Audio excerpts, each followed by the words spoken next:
Hello and thank you for joining us today, this Thursday edition of Journalist Hangout. I'm Ibrahim Shita.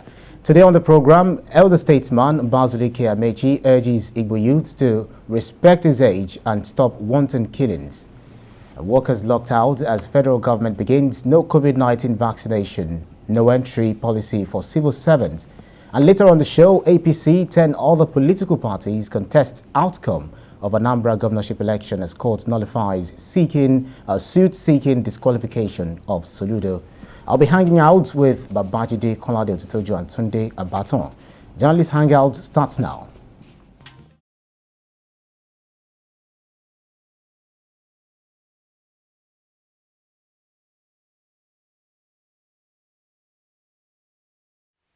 Thank you for joining us. Let's start on a sad note by paying tribute to former Senate President of Nigeria, Joseph Wires, who died in a London hospital, Cross River State.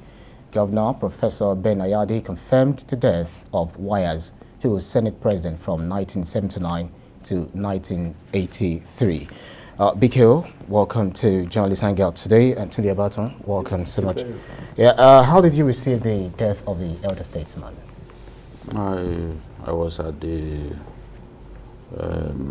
conference on national integration and peace organized by the NIPR.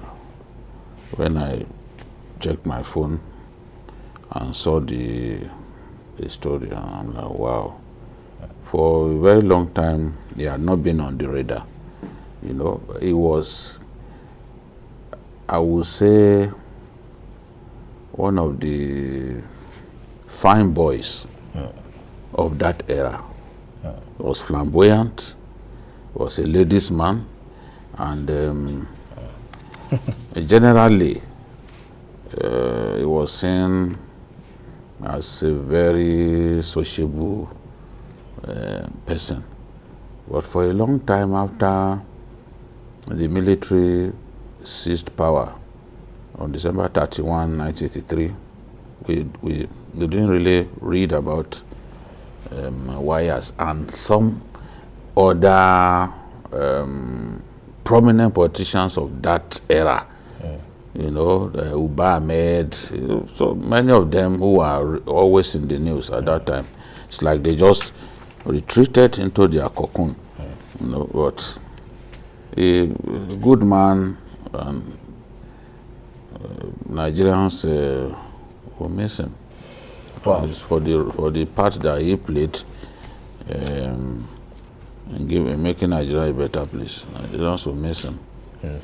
Well, Tunde Abaton, Joseph Wires was a politician of repute, and how Babajide described him. How do you react to his death? Well, actually, just one of the very last statesmen during the Second Republic, because at his age, he became the Senate President at the age of 41 or 42.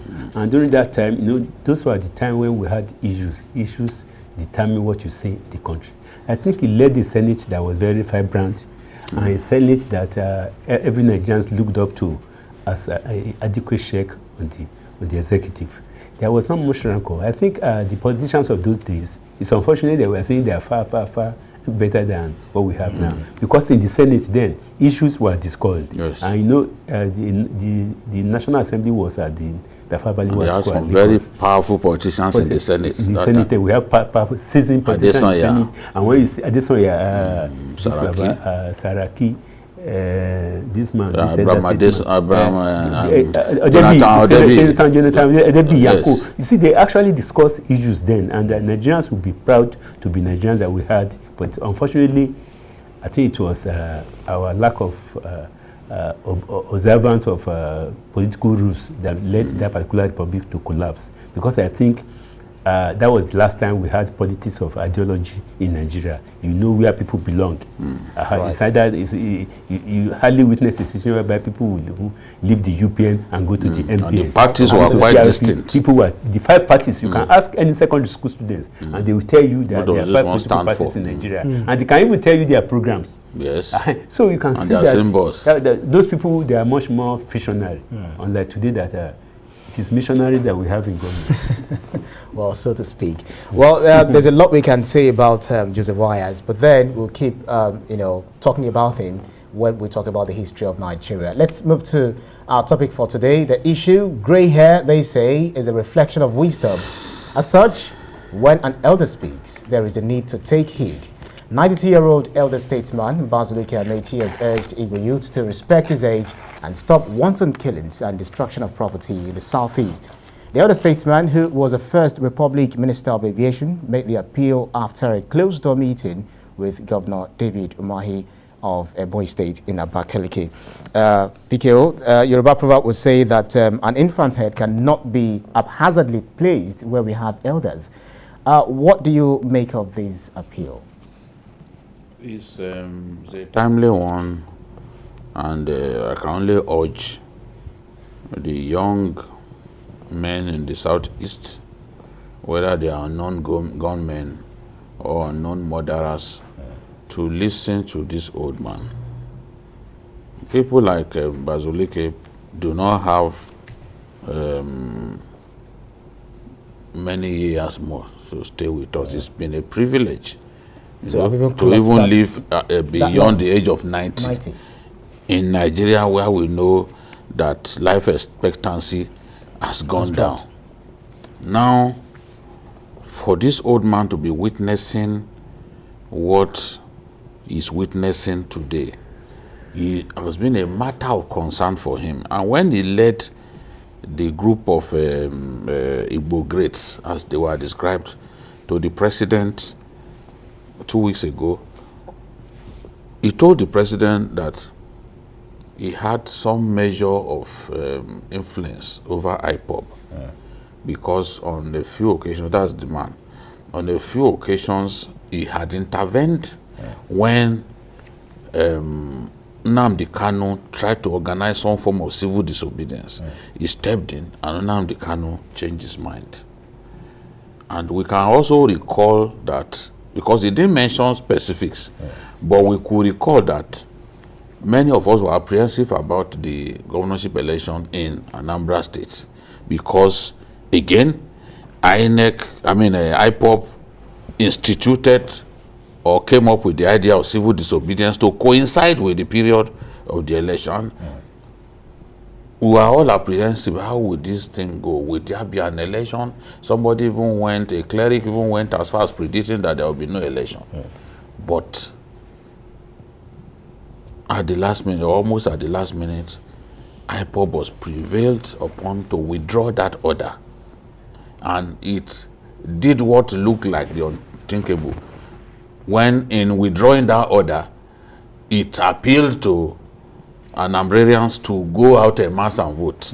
That was very much unlike Ipob, because Ipob has always said no election unless there is a referendum in the southeast. So to come out and even urge people to go and vote was something that people did not expect. And it reinforces the hope that a lot of people have that dialogue can still prevail at the end of it. So for this old man at his age to be fighting to achieve peace, to be fighting to restore the East to its old glory of peace and prosperity, I would expect young people who are losing their heads, killing people for fun, to listen to this old man and do what the old man has appealed to them to do.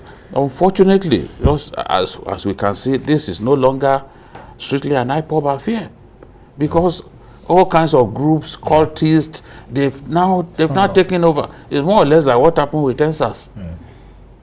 When some brigands took over and then made the EndSARS agitation look like something extremely bad, you know? Right. So they've got to listen to him and give peace a chance. Right. Let me take this to Tunde Abaton. Well, just like he said, there are different groups that have sprung up. Talk about Ipob, ESN, and it's just like this is a country where different insecurity, is really ravaging the entire country. Do you see these youths so amazing, so enthusiastic? They really want to, take things into their hand. Do you see them listening to this leader? Well, I think when you really look at the attitude of the youth, especially their decision to suspend the boycott of the elections, it means that they have a particular goal, and that goal was based on the fact that they wanted fairness and justice in the society. Actually, they didn't want election, but now they know that you can only get peace by pursuing a path of peace. When you use violence to the extreme, you may not have the peace that you wanted. I want to believe that what the elder statesmen have done is a recognition of the standing rules the youth can play in bringing about peace to that place. Number two, it's also a recognition of the fact that perhaps somewhere down the line, those people in government in Nigeria, because I believe the agitation started, yes, there have been too much violence in the southeast, and destruction of public property, and the very people that the youth are clamoring to protect. But the fact remains that government should see this one as a window to also draw the youth closer, like the governor of Lagos was trying to do, draw them closer. After all, they are not saying something that people have not been saying in Nigeria today. But they are taking to violence is an instance of apparent frustration with the system. Frustration that was held by the fact that most of them have no job. Most of them cannot go to school. Most of them are deprived in any way you can describe the provision in Nigeria. So I think that with the attitude of the elder statesman, the youth should know that they have been recognized. And their clarion call has been attended to. But let the government also extend a hand of fellowship. And let us go back to the drawing table and address those issues. Because I'm telling you, the issues those people are striving for is present in all the 774 local governments in Nigeria. It is present, but the way we address issues, each of the geopolitical zones is different from one zone. In the southwest, the way they do it is different. In the northeast, it's different. We all know what happened in the north. In the north central, it is different. So the government should use the Anambra example, the southeast example, as an opportunity to be open to Nigerian youth, to be open to a lot of people that have been dissatisfied and bring Nigeria together again. They should not look at it for the fact that what are they saying. Some people, there are some people don't want to hear anything about restructuring or anything about. Look, there's a societal problem in Nigeria today based on our classification, and until we attempt to solve that problem, unfortunately, we may continue to have groups like this in the southeast and in all parts of Nigeria. Right. Let me take it back to BKO before we proceed to the other issue for today. Chief Mbazulike Amaechi, alongside some other Igbo leaders, met with Mr. President recently and begged President Muhammad Buhari to release Nnamdi Kanu. This is one of the issues that these guys are asking for. But do you think if Nnamdi Kanu is eventually released, different issues are actually springing up? The Nnamdi Kanu that we know might be able to stop the Tom and Jerry game, it plays with the federal government. It's difficult to say, but I think from some of the comments, remarks emanating from him from detention, I have every reason to believe that he's not happy where he is, and he's an adult. He knows that if he must get out of where he is, something must give. The government cannot negotiate from the position of a weakling. They have him in custody. They brought him to court. He's facing trial. So the government will want to extract some commitment. And that was why this elder statesman told Mr. President that, look, the things that he used to say, the things that he used to do, I promise you if you release him to me, he will no longer say those things. I'm respected in the Southeast. He will listen to me. So government has said through the Attorney General of the Federation and in fact through the President that the possibility of dialogue being used to solve this problem is there. But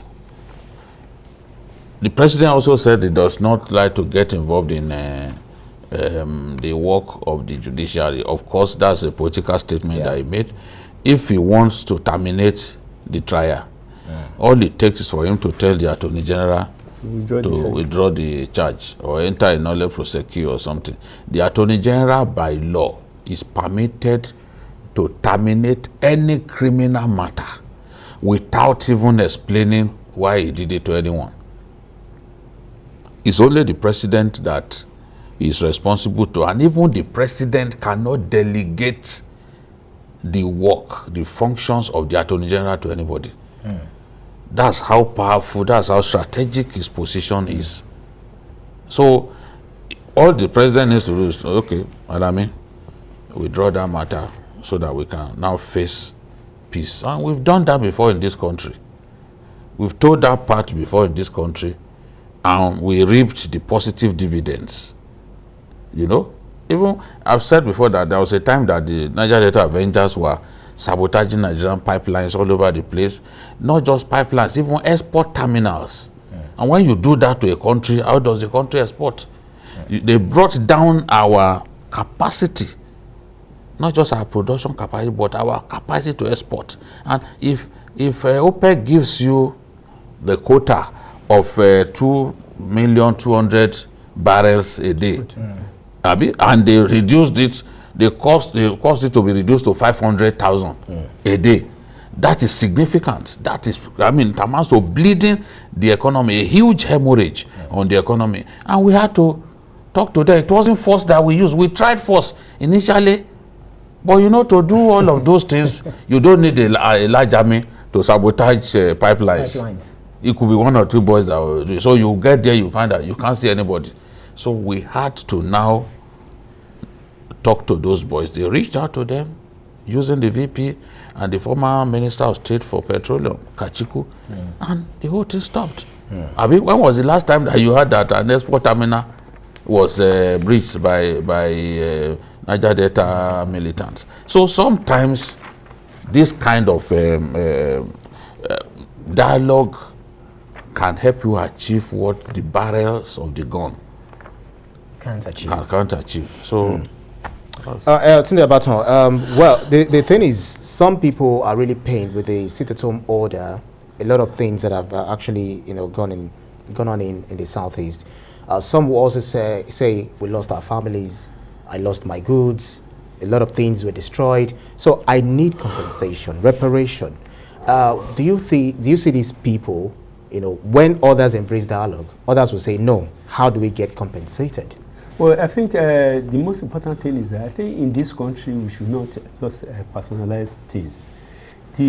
Solving the problem of agitation in the southeast that brought about Ipob should not be limited to Nnamdi Kanu as a factor. Yes, it's one of the principal moving spirit behind that agitation, but when you release him, it does not stop that thing. So the best thing is that let us make an attempt to genuinely address that issue that led to that agitation. 6 or 7 years ago, before the Niger Delta crisis started in Nigeria, you can hardly see any Nigerian going about. People are going about their normal duties. They want to do their business. They want to do anything. They are not bothered about whether the president is elected 5 years or 10. But economic deprivation can lead people to a lot of things. So we should not personalize it. We should see it beyond the Nnamdi Kanu. The government should go the whole hog and embrace peace and embrace dialogue and encourage the 5 states in the southeast, so that the thing is prevalent in the other 5 states, to find way of accommodating the complaints and grievances of those who have lost properties, right, and compensate them. I understand we have someone standing by the line, Ololade from Ilorin. Thank you so much for joining us on the program. What do you have to say? Good evening. Thank you very much. I'm actually Ololade from Ilorin, Kwara State. First and foremost, I want to condole Nigerians about the demise of Senator Joseph Wayas, who is an elder statesman and the second Republic Senate president, who coordinated the parliament of 5 political parties: UPN, MPN, DNPP, PRP, and NPP. So during their time, there was those who were party led to the board, and they were also a Democrat to the board. The views of the opposition were heard in the floor of this National Assembly. Yes. So I want to condole the people of this country for the loss of that elder statesman. On the security of the Southeast, I will want to appeal to the federal government that the passionate appeal being made by the elder statesmen, they should please listen to them and release an Ekalu.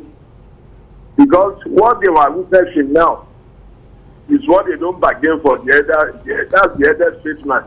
Right. So, but what I want to say at the same time, if it's work out, I want to appeal to the Southeast people to maintain peace and order. Because their people are suffering for it economically. Yes. So, right.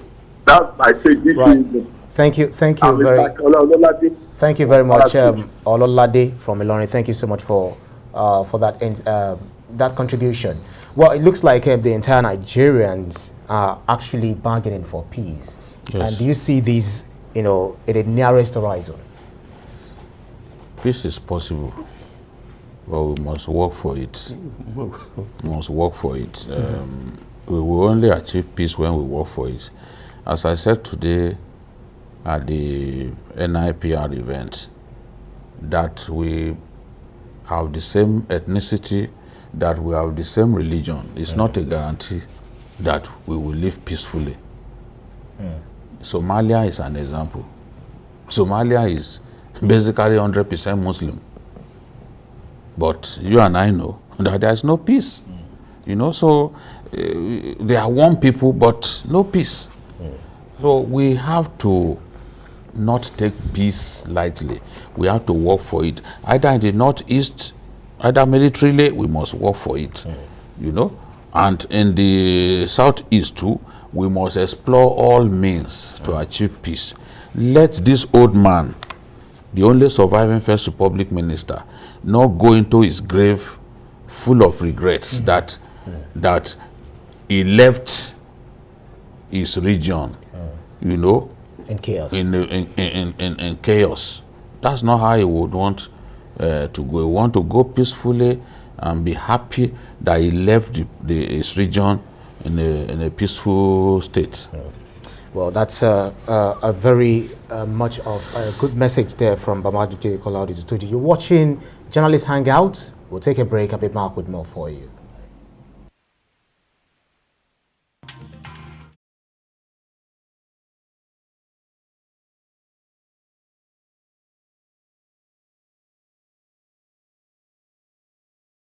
Welcome back. It's still your show, Journalist Hangout. Let's go to our second topic for today, which is, I'll talk about in a show of decisiveness to stem the spread of COVID-19.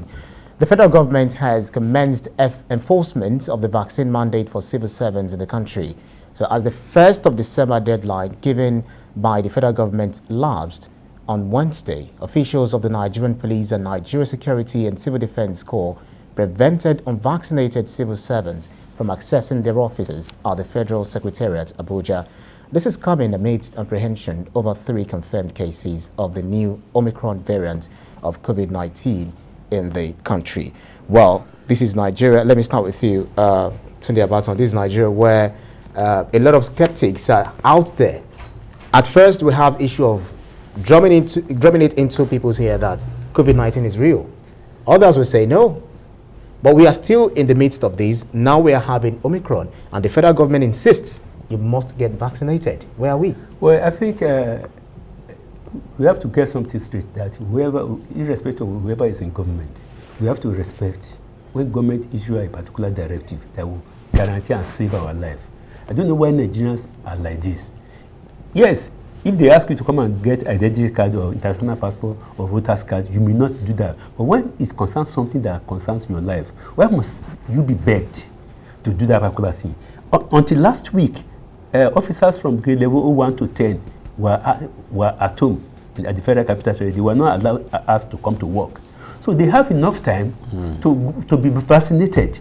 But why must it take the federal government a sanction for somebody who has been at home for probably 6 months to get a simple vaccine that the whole process is not more than 30 minutes if you are in a queue?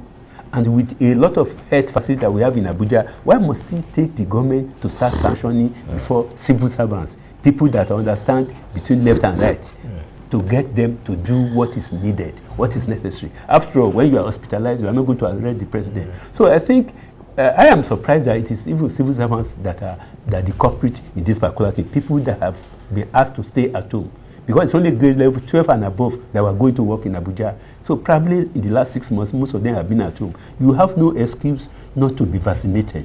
And unfortunately, in the midst of getting Nigerians vaccinated, another variant that is probably even more deadlier than the first two variants has emerged again. Today, Canada is considering, they have even made up their mind that travelers from Nigeria will not be allowed into Canada again because of the new variant of the COVID that is more deadly. So I think the government should even go a step forward.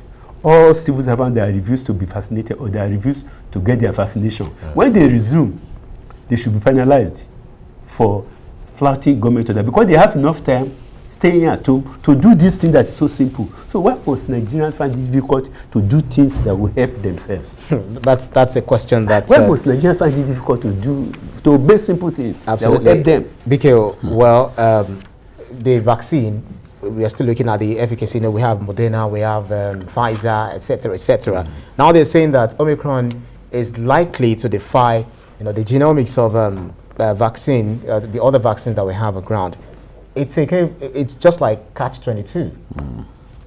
Yes, that is what they have observed, that Omicron, from the test conducted,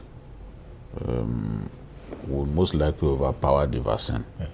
So that is why you see countries like Canada that had opened up the economy are now shutting their doors to people from countries where they know that Omicron is present. Look at a country like Portugal. More than 77 cases already of Omicron. Who would be excited to fling its doors open for such a country? You know, so because it is more aggressive than the previous strains of COVID-19, because its transmission is faster, and because of the extreme headache that it subjects victims to, naturally the world is apprehensive. More so when scientists have now discovered that the vaccines are not likely to stop it. So what do we then do? Countries must then take steps to ensure that they stay ahead of this virus. Nigeria came up with all kinds of biosafety measures, but our people are the problem. Is this same Nigerians who will come into our country, you know, through the airports and will refuse to subject themselves to any form of quarantine? Whereas when you go to other countries, you know you must do it. Nigerians came here in December. They came from Europe and America. Some of them were going to nightclubs, and then they got arrested and they were screaming. Over there, when there is curfew, you know there is curfew. Up till now, the curfew subsists. But people still move around in the dead of night like there is no curfew. We have no regard for constituted authority. We treat our laws like those laws do not exist. But when we're in other parts of the world, we do not try to do some of the nonsense that we do. But who are those people that have been brought to book, to justice, when it comes to people entering into the country, getting fake vaccination cards, and even non-Nigerians, foreigners who are coming into the country, are also defying all the protocols? Well, the governor of Lagos State was screaming the other day that, look, the rate at which people are bypassing the safety protocols put in place was alarming. Some of them bribed their way to get the PCR test, evidence of PCR test, when in fact they didn't go through any test. Some of them drop fake phone numbers, fake names, so that you can't trace them. You can't trace them, therefore you can't monitor them to be sure that the quarantine that they are supposed to do is taking place. So that is a problem on its own. And I can understand why a country like Canada will say, no, Nigerians don't come in. It's not as if many cases of Omicron had been discovered. It's just 3. But they know that our system is loose. To porous. Yes. They know that we are so wide open, we are porous, that they can't be sure that even when people say that they have subjected themselves to test air, it may not actually have happened. That's why they are saying, no, don't come at this time. I have a friend whose son needed to go back to school in Canada. And suddenly, this thing happened this week. And so the boy is stuck here. And he said if he ever had the chance to go back again, he will not come back home. Come to Nigeria. So this is the thing.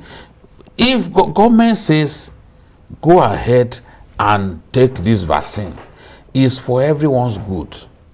No matter how busy you are, you've got to find the time to do it. Right. For your own good. Because no one knows. You know how many big people, how many prominent people we've lost to this COVID-19? Even when some people are living in denial that, oh, it does not exist. Do you know how many people we've lost? Prominent people that you and I can relate with. But if it's for your own good, right, forget the rumors that we are hearing and the lies. They put a Ipob to somebody's shoulder, and then light comes out. When we don't have enough electricity to generate for Nigeria. Why don't we just, instead of even constructing the Mambila hydropower plant, convert to bring all of those mobile power plant. Yes, let them be moving around and generating electricity. The trust issues, among Nigerians is one thing. Nigerians don't trust themselves, let alone trusting the federal government. Now, this is where religious leaders, come in.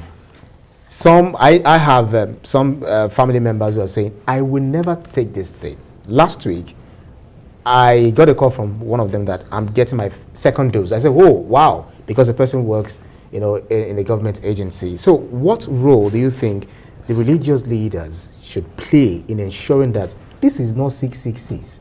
It's about you saving your lives. Well, I think in response to that, any religious leader who is what he's calling will never ask people not to take that vaccine. And I have never seen any of them coming out publicly to ask the followers not to take that vaccine. Because even it's especially stated, the Bible is so clear about it, that anybody that is ill, call the elders of the church. If you are not okay, go back and go and see the doctor. So if the church leaders are asking even Luke in the Bible was a physician. So if the church leaders are asking their people not to do it, the body will be on the church. So, and I'm very sure that 80% of church leaders prefer to spend their money on welfare than spending money on treating people that are ill. So I think, like you said, the onus is that Nigerians should love themselves. Anybody who loves himself will not subject his own care, his own health, his own circumstance to another person to determine.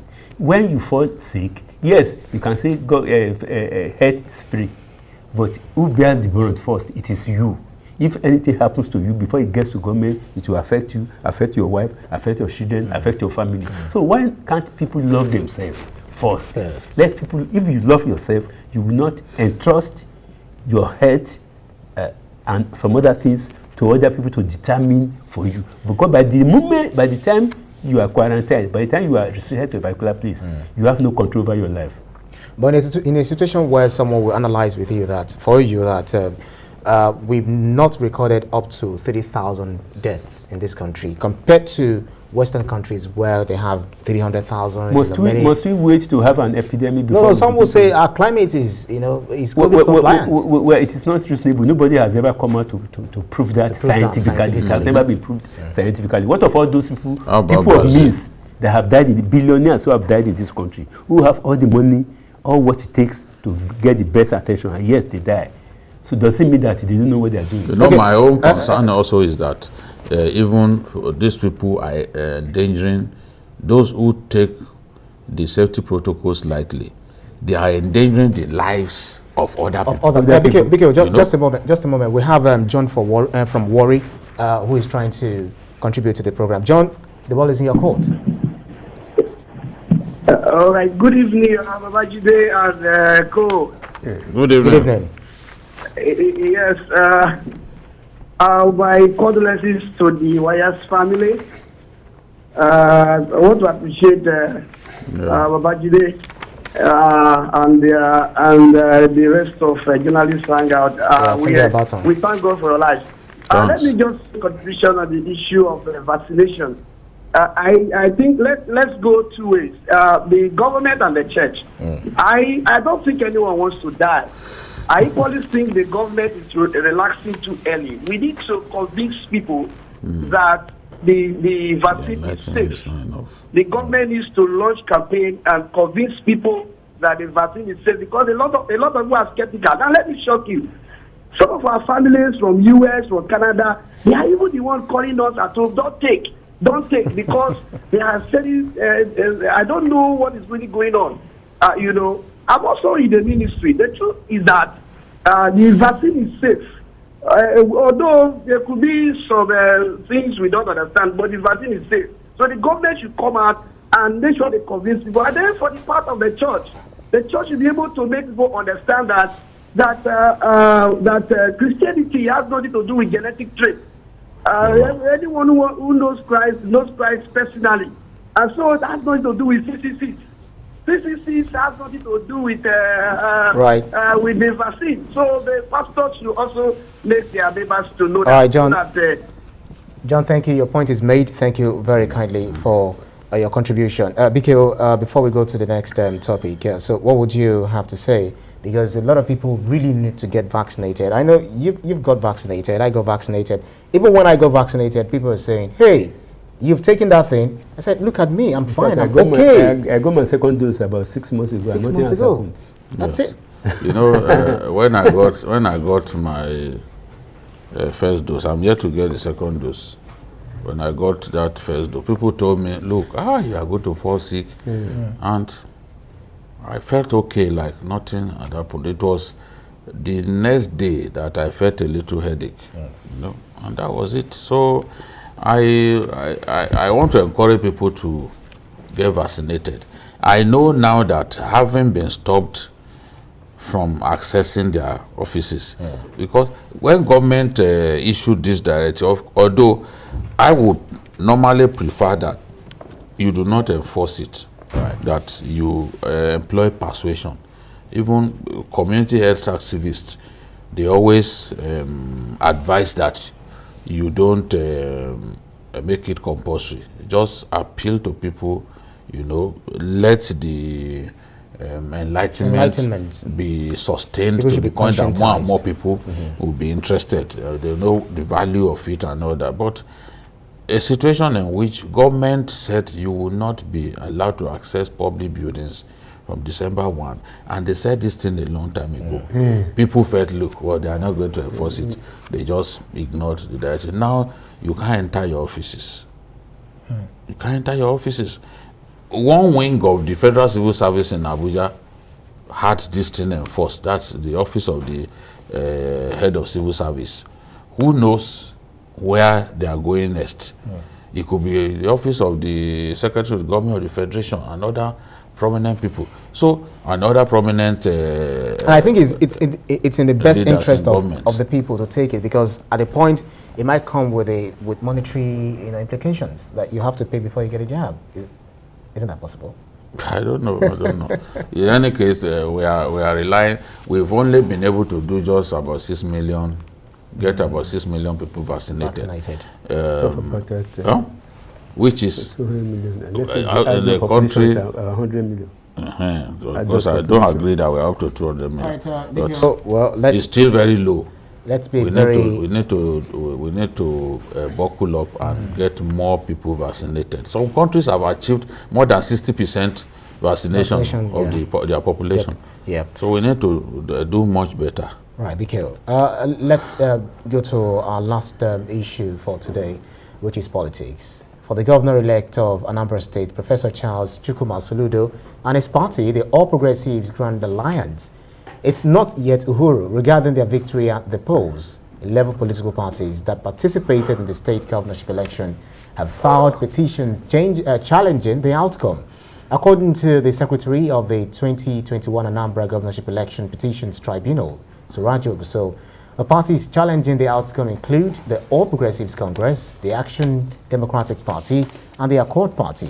Meanwhile, Mr. Soludo got some boost in his governorship battle when Federal High Court in Abuja dismissed the suit seeking to disqualify his victory at the November 6th election. Delivering judgment in the suit, Justice Taiwo described it as frivolous, irritating, baseless, and lacking in merit. The judge accused the plaintiffs of seeking to use the courts to scuttle democracy. Well, today, Abato, let me take this to you first. What was your initial reaction when you saw this? Because we thought that Anambra election was done and dusted. Well, I think we have to accept and realize one thing, that what is novel in Nigeria is that it is unconventional for a politician who has lost an election to congratulate somebody who has defeated him. We have to accept that. So that they are doing that is not strange. But one thing I know is that over the years, we should learn democratic tenets. But we are too much impatient with democratic principles. Later on, maybe in the next 3 months, you will see some of these litigants raising some other issues that were not pertaining to election at all. So yes, let them try their best. But I think we should learn the ropes, respect the law, let them go through the court if it takes them 6 years and they have money to spend. But let us learn to respect democratic principles so that in future we can build a lasting democracy. They have every right to go to court to do everything that they have done. But like I said, it should not surprise any Nigerian that is surprised that people are going to court. It's not a Nigerian. So let them explore all legal and constitutional means to press home their demand. But as far as I'm concerned, that Anambra election even surprised a lot of people. The moment Ipob decided to withdraw their seat at home and everybody went to the polls, I think that, and with the cards that were used, Beavers. The Beavers that was used, INEC has been able to convince Nigerians that it is possible for us to have the 2023 elections by using that particular device.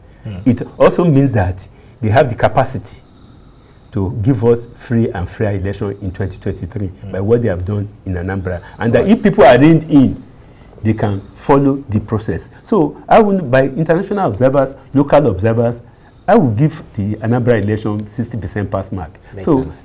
But then, because politicians are Nigerians, I am not surprised that people are going to court. Yes. Well, Professor Chukwuma Soludo surmounted a hurdle when the Federal High Court dismissed a suit seeking, the justice describing it as frivolous, irritating, baseless, and lacking in merit. Do you consider this latest petition as, well, maybe dead on arrival? Of course. It was just a few days to the election that his candidacy was confirmed. Members of his party fought him to the very end. So just a couple of days. But he was confident that he would be the one to fly the flag of the party. He was confident that he would be the standard bearer of the party. So he continued to campaign. Even when he was attacked and 3 of his policemen were killed, he still continues to campaign. He was not scared to campaign, unlike the other parties that didn't really campaign. I know a candidate that they did not even campaign his local government at all. Yet he's the one complaining now that he has gone to court. This one is not particularly surprising to me that some of these candidates have come out to say no, Soludo did not win the election, that the election was characterized by irregularities. How?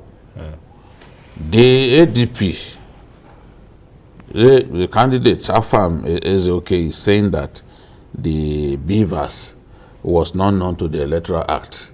That's his own basis. That's a man whose party did not feature among the top contenders. How many votes did ADP get? ADP was literally non-existent on the result sheet in terms of his performance. Yet, he had the balls to challenge this. So, it's an abuse of the court process for people to see an election conducted like we saw in Anambra, and for them to still come out. The BVAS thing is so good that it captures your biometrics as well as your facials. So at least one of them will validate you. If your facials do not validate you, at least your biometrics, so you will be able to vote. So the era of incident form is gone, whereby people will just come, they will write their names down, they go and vote, even if they were not registered to vote in that place. Even if it was somebody else's card, PVC, that they were carrying. You know, you cannot do that now. When the BVAS, your card will be polling station specific. So INEC is trying to modernize its processes and make it extremely difficult for politicians to rig. But I know that politicians too will not sit in one place. When INEC designs voter materials, like forms from EC8A and the rest, they put so many security features. The politicians will go and print the same thing. Yes. So you find that all of the features that security features that INEC puts on his forms are also present in the forged version. So it becomes difficult. That was why what Guinea simply did in Akwa Ibom was for the form EC8A, he personally initialed them.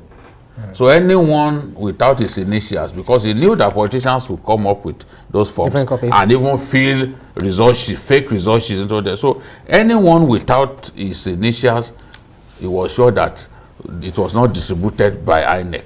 So this is the situation, but I know that Prof will survive this. It's a no-brainer. Okay, Prof will survive it. The election went well, and okay, just hold your breath a little. We have Peter from Jalingo who is trying to also make his own contribution.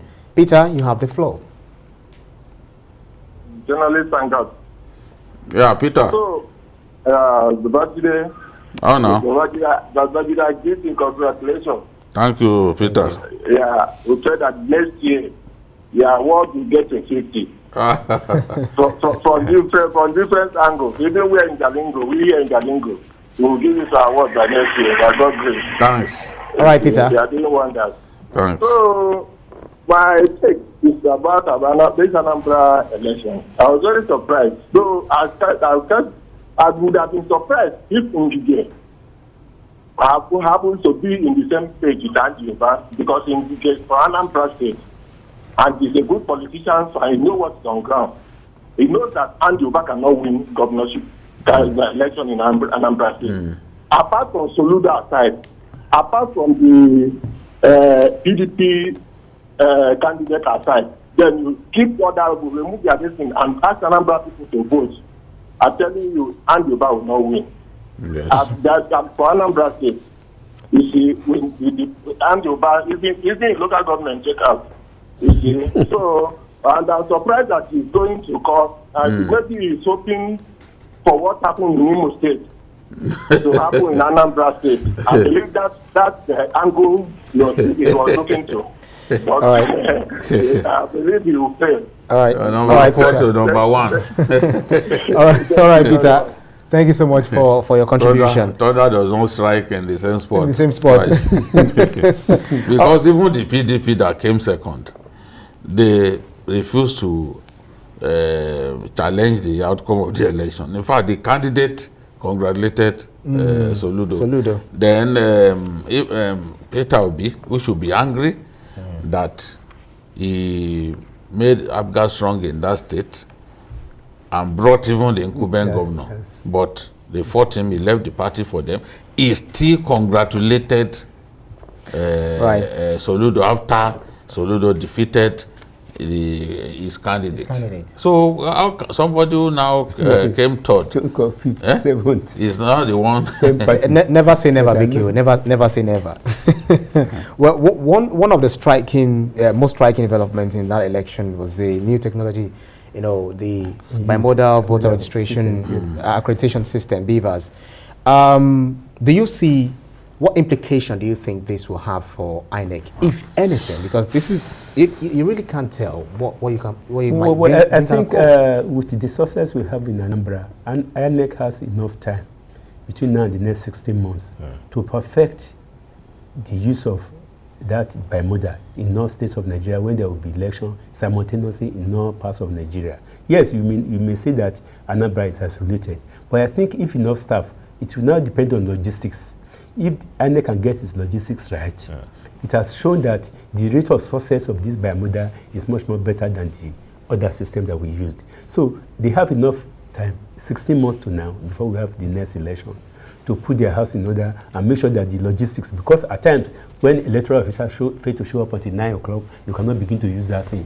So logistics is another very important thing that the INEC has to do. If we can do that, let us march forward with this one. No matter what anybody may say, people will say that in their local government they cannot receive anything. Let us march forward and make sure that we have a credible election in Nigeria. All right, we have just a few minutes to go, just a few seconds, Biko. So you don't spot any banana peel for Professor Charles Soludo in this whole Kulabalu? No, I'm confident that he will triumph. It's a massive shame that in spite of the excellent conduct of that election, in spite of the fact that even the president, who is the leader of the APC, has come out to say the election was free and fair. He has congratulated Soludo and expressed a willingness to work with him. The candidate of his own party is seeing things differently. So that speaks volume. You know, but I believe that the more our elections become transparent, more credible, the litigations that usually accompany elections will reduce drastically. Look at the declaration of the judge. Just don't waste people's time. Instead of people to go behind the door and negotiate with the governor and say, so